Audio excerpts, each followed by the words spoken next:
We've had several recent avalanches, including a few close calls in the southern portion of the forecast region last weekend. Here's one of the more dramatic photos from last Sunday. Note all the snowmobile tracks that were covered by the debris. These riders got lucky but didn't know it until they got feedback in the form of an avalanche.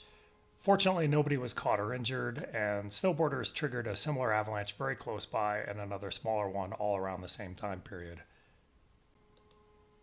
Although we had a lull in the avalanche danger since then, the weak layers that were responsible for the avalanches didn't have much time to heal, and new weak layers have developed near the surface. Here's a photo of some impressive surface hoar that was on the surface before the current storm. And here's a photo of a thin crust that in several places has facets both below it and above it.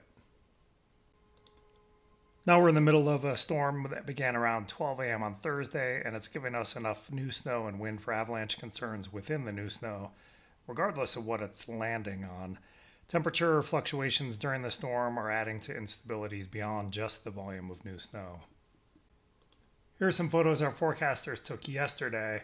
This crack was remote triggered from above, as was this small slab avalanche. And here's a natural avalanche that propagated quite a distance all the way to above these trees and deposited debris into them. We're expecting additional loading today along with high winds.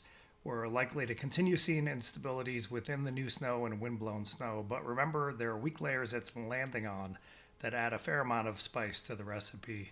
And these are unusual for our region, especially considering the time of year, and require wider safety margins than our typical snowpack.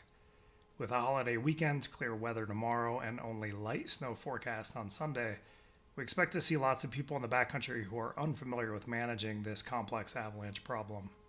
And then the weather forecast for next week looks similarly attractive, but don't be lulled into complacency if we enter a phase with little feedback and high consequences.